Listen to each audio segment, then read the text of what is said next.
اعوذ باللہ من الشیطان الرجیم بسم اللہ الرحمن الرحیم۔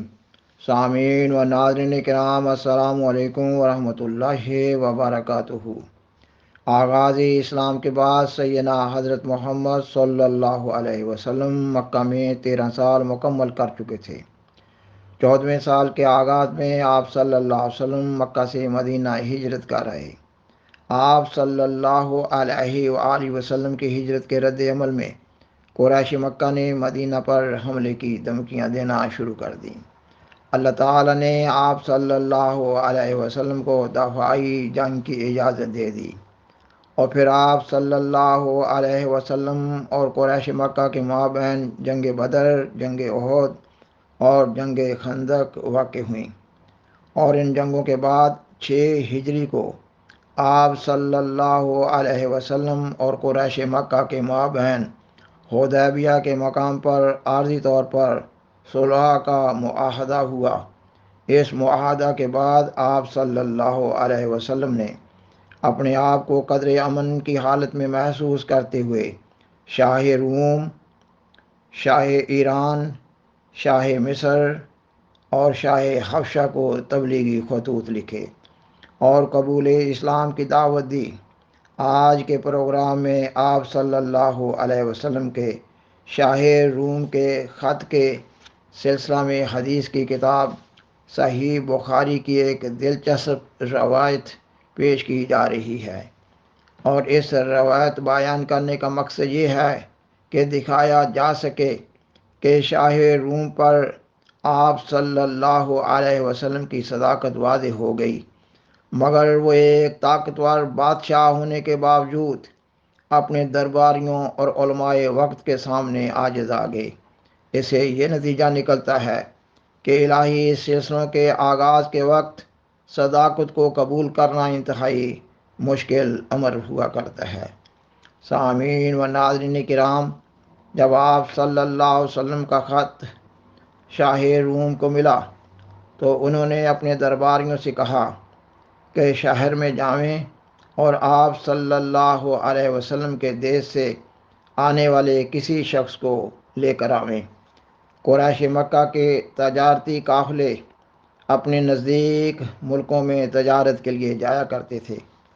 شاہ روم کے درباریوں کو قریش مکہ کے ایک ایسے تجارتی قافلے کی خبر مل گئی جس کی قیادت قریش مکہ کے سردار ابو سفیان کر رہے تھے۔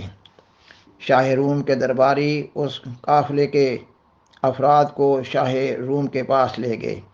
اس کے بعد خاکسار صحیح بخاری کی روایت بیان کر رہا ہے، یہ کہ حضرت عبداللہ بن عباس رضی اللہ تعالیٰ عنہ سے روایت ہے کہ ابو سفیان بن حرب نے ان سے ذکر کیا کہ ہرقل نے اسے مع قافلہ قریش کے بلوا بھیجا، اور وہ سب شام میں بغرض تجارت گئے ہوئے تھے۔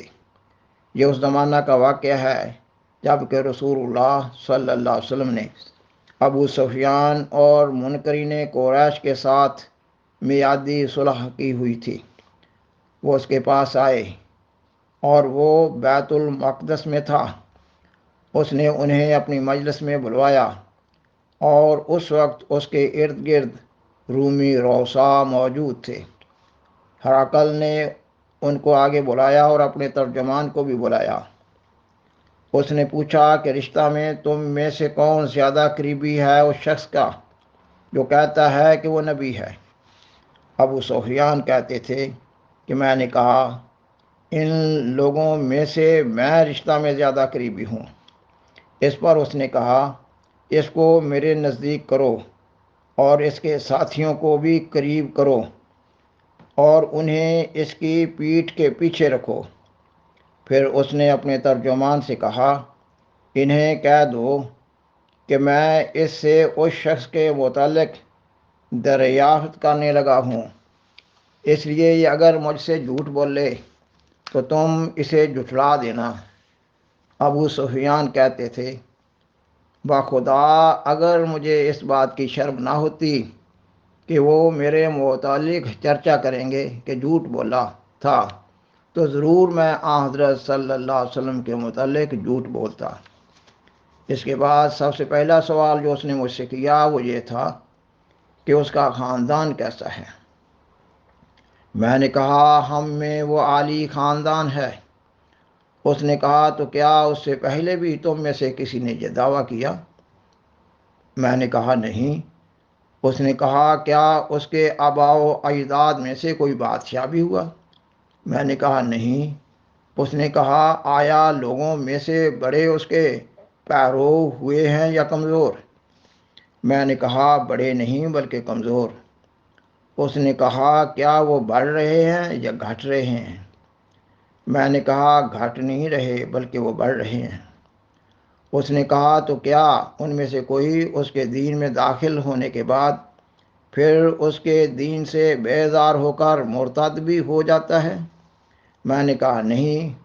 اس نے کہا تو کیا تم اس کو اس کے اس دعویٰ کرنے سے قبل جھوٹ سے متہم کیا کرتے تھے؟ میں نے کہا نہیں۔ اس نے کہا کیا وہ عہد شکنی بھی کرتا ہے؟ میں نے کہا نہیں۔ اور اب ہم اس کے ساتھ ایک میعادی صلح میں ہیں، ہمیں پتہ نہیں کہ وہ اس میں کیا کچھ کرنے والا ہے۔ ابو سفیان کہتے تھے مجھے موقع نہ ملا کہ میں اپنی اس گفتگو میں سوائے اس بات کے کوئی اور بات داخل کر سکوں۔ ہرقل نے کہا کیا تم نے اس سے جنگ بھی کی ہے؟ میں نے کہا ہاں۔ اس نے پوچھا اس سے تمہاری لڑائی کی کیا کیفیت رہی ہے؟ میں نے کہا ہمارے اور اس کے درمیان جنگ ہی ہار جیت کی ہوتی ہے، کبھی وہ ہم کو نقصان پہنچاتا ہے اور کبھی ہم اس کو نقصان پہنچاتے ہیں۔ اس نے کہا وہ تمہیں کیا حکم دیتا ہے؟ میں نے کہا وہ کہتا ہے کہ ایک ہی اللہ کی عبادت کرو اور کسی کو بھی اس کے ساتھ شریک نہ ٹھہراؤ، اور جو تمہارے باپ دادا کہتے ہیں اسے چھوڑ دو، اور ہمیں نماز، سچائی، پاک دامنی اور صلہ رحمی کا حکم دیتا ہے۔ اس پر اس نے ترجمان سے کہا اس سے کہو میں نے تم سے اس شخص کے نسب کے متعلق پوچھا تھا اور تم نے بیان کیا ہے کہ وہ تم میں عالی خاندان ہے۔ اسی طرح تمام رسول اپنی قوم کے اعلیٰ گھرانے میں ہی مبعوث ہوا کرتے ہیں۔ اور میں نے تم سے پوچھا تھا کیا تم میں سے کسی نے ایسا دعویٰ کیا؟ تم نے بیان کیا کہ نہیں۔ تو میں سمجھتا ہوں کہ کسی نے اس سے قبل یہ دعویٰ کیا ہوتا تو میں کہتا کہ یہ ایک آدمی ہے جو ایسی بات کی نقل کر رہا ہے جو اس سے پہلے کہی گئی۔ اور میں نے تم سے پوچھا تھا کہ آیا اس کے باپ دادوں میں سے کوئی بادشاہ بھی ہوا تھا؟ اور تم نے بیان کیا نہیں۔ میں نے کہا کہ اگر اس کے باپ دادوں میں سے کوئی بادشاہ ہوتا تو میں کہتا کہ یہ ایک آدمی ہے جو اپنے باپ کی بادشاہت چاہتا ہے۔ اور میں نے تم سے پوچھا تھا کہ کیا تم اس کو اس کے دعویٰ کرنے سے پہلے جھوٹ سے متہم کیا کرتے تھے؟ اور تم نے بیان کیا کہ نہیں، کیونکہ میں جانتا ہوں کہ یہ ہو نہیں سکتا کہ وہ لوگوں کے متعلق تو جھوٹ کو ترک کرے اور اللہ تعالیٰ پر جھوٹ بولے۔ اور میں نے تم سے پوچھا تھا کہ آیا بڑے بڑے لوگ اس کے پیرو ہوئے ہیں یا کمزور؟ تو تم نے بیان کیا کہ ان میں سے کمزور اس کے پیرو ہوئے ہیں، اور یہی لوگ رسولوں کے پیرو ہوتے ہیں۔ اور میں نے تم سے پوچھا تھا کہ وہ بڑھ رہے ہیں یا گھٹ رہے ہیں؟ تم نے بیان کیا کہ وہ بڑھ رہے ہیں، اور ایمان کا یہی معاملہ ہوتا ہے یہاں تک کہ اپنے کمال کو پہنچ جاتا ہے۔ اور میں نے تم سے پوچھا تھا کہ آیا کوئی اس کے دین میں داخل ہو کر پھر اس کے دین کو ناپسند کرنے کی وجہ سے مرتد ہوتا ہے؟ تو تم نے بیان کیا کہ نہیں۔ اور ایمان کی بھی یہی کیفیت ہوتی ہے جب اس کی بشاشت دلوں میں رچ جاتی ہے۔ اور میں نے تم سے پوچھا تھا کہ کیا وہ عہد شکنی کرتا ہے؟ تو تم نے بیان کیا کہ نہیں، اور رسول ایسے ہی ہوتے ہیں، وہ عہد شکنی نہیں کیا کرتے۔ اور میں نے تم سے پوچھا تھا کہ وہ تمہیں کیا حکم دیتا ہے؟ تم نے بیان کیا کہ وہ تمہیں حکم دیتا ہے کہ تم اللہ کی پرستش کرو اور کسی چیز کو بھی اس کے ساتھ شریک نہ ٹھہراؤ، اور تمہیں بتوں کی پرستش سے روکتا ہے، اور تمہیں نماز، راستی، پاک دامنی کا حکم دیتا ہے۔ پس اگر جو کچھ تم کہتے ہو سچ ہے تو ان قریب وہ میرے ان قدموں کی جگہ کا مالک ہو جائے گا، اور میں تو پہلے ہی جانتا تھا کہ وہ ظاہر ہونے والا ہے، لیکن مجھے یہ گمان نہ تھا کہ وہ تم عرب لوگوں میں سے ہوگا۔ اور اگر مجھے علم ہو کہ میں اس تک صحیح سلامت پہنچ جاؤں گا تو میں ضرور اس کی ملاقات کے لیے مشقت بھی برداشت کرتا، اور اگر میں اس کے پاس ہوتا تو اس کے پاؤں دھوتا۔ اس کے بعد ہرقل نے رسول اللہ صلی اللہ علیہ وسلم کا وہ خط منگوایا جو آپ نے دہیہ کلبی کے ہاتھ بصرہ کے حاکم کو بھیجا تھا، اور پھر حاکم بصرہ نے وہ خط ہرقل کو پہنچا دیا تھا۔ اس نے اس کو پڑھا، یعنی سیدنا حضرت محمد صلی اللہ علیہ وسلم کے خط کو ہرقل نے پڑھا، اور اس میں یہ تھا: اللہ کے نام کے ساتھ جو رحمان اور رحیم ہے، محمد کی طرف سے جو کہ اللہ کا بندہ اور اس کا رسول ہے، ہرقل شاہ روم کی طرف، سلامتی ہو اس پر جو راستے کی پیروی کرتا ہے۔ اس کے بعد میں تجھے اسلام کی دعوت دیتا ہوں، مسلمان ہو جا، تو سلامت رہے گا، اللہ تجھے تیرا اجر دوہرا دے گا۔ اگر تو نے منہ پھیرا تو یقیناً تیری رعایا کے گناہ کا وبال بھی تجھ پر پڑے گا۔ اے اہل کتاب، آؤ اس بات کی طرف جو ہمارے اور تمہارے درمیان مشترک ہے، وہ یہ کہ ہم اللہ ہی کی عبادت کریں اور اس کے ساتھ کسی کو بھی شریک نہ ٹھہرائیں، اور نہ ہم اللہ کے سوا ایک دوسرے کو رب سمجھیں۔ پس اگر وہ اس سے روگردانی کرے تو انہیں کہہ دے، گواہ رہو کہ ہم اللہ تعالیٰ کے فرما بردار ہیں۔ ابو سفیان نے کہا کہ جب ہرقل جو کچھ اس نے کہنا تھا کہہ چکا اور خط کے پڑھنے سے فارغ ہوا تو وہاں بہت شور ہوا اور آوازیں بلند ہوئیں، اور ہمیں وہاں سے نکال دیا گیا۔ جب ہم نکال دیے گئے تو میں نے اپنے ساتھیوں سے کہا، ابو کبشہ کے بیٹے کا معاملہ اہمیت اختیار کر گیا ہے، اس سے تو رومیوں کا بادشاہ بھی ڈرتا ہے۔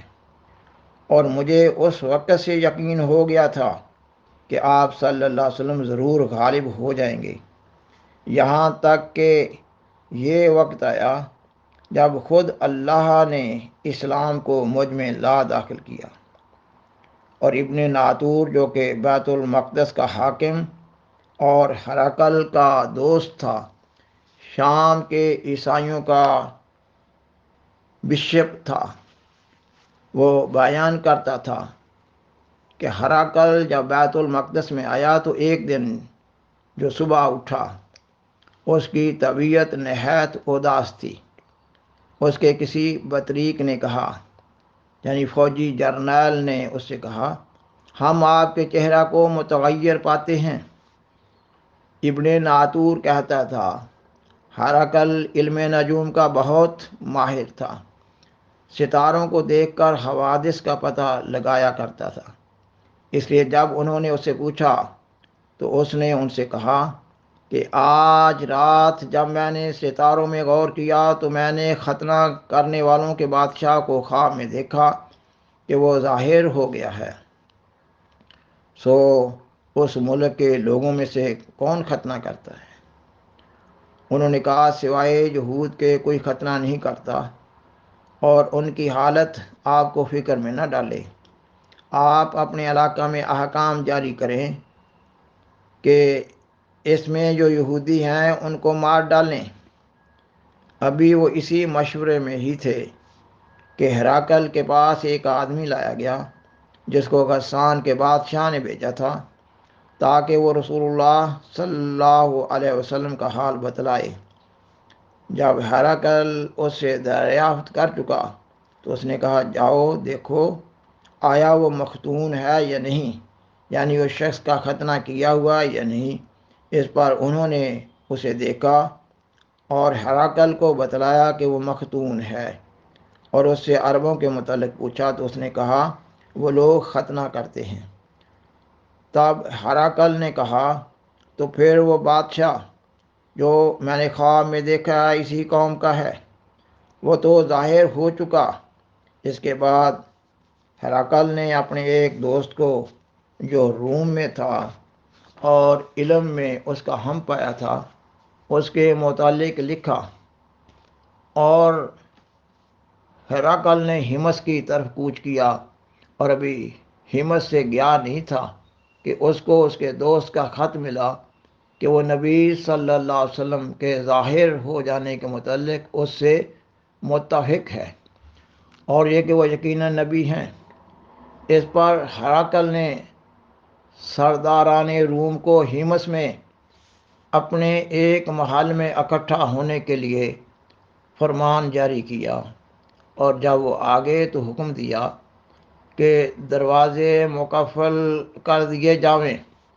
چنانچہ وہ مقفل کیے گئے۔ اس کے بعد وہ اوپر سے جھانکا اور کہا، اے رومی لوگو، کیا تمہیں اپنی بہبودی اور بلائی کی خواہش ہے، اور کیا تم چاہتے ہو کہ تمہاری بادشاہت قائم رہے؟ تو پھر تم اس نبی کی بیعت کر لو۔ اس پر وہ دروازوں کی طرف جس طرح جنگلی گدھے بھاگتے ہیں بھاگے، مگر انہوں نے دروازوں کو بند پایا۔ جب ہراکل نے ان کی یہ نفرت دیکھی اور ان کے ایمان سے مایوس ہو گیا تو اس نے کہا، انہیں میرے پاس بھیج دو، اور کہا، میں نے جو بات ابھی کہی تھی وہ تو اس لیے کہی تھی تا میں آزمائش کر لوں کہ تم اپنے دین میں کہاں تک مضبوط ہو۔ سو میں نے یہ بات دیکھ لی۔ تب وہ اس کے سامنے سجدہ بجا لائے اور اس سے راضی ہو گئے، اور یہ ہراکل کی آخری حالت تھی۔ سامعین و ناظرین کرام، بالآخر درخواست ہے کہ برائے مہربانی اس پروگرام کو دوسروں سے شیئر کریں، اور حاضرہ کرم اس چینل کو سبسکرائب کریں۔ جزاکم اللہ تعالی احسن الجزا، وآخر دعوانا ان الحمد للہ رب العالمین۔ شکریہ۔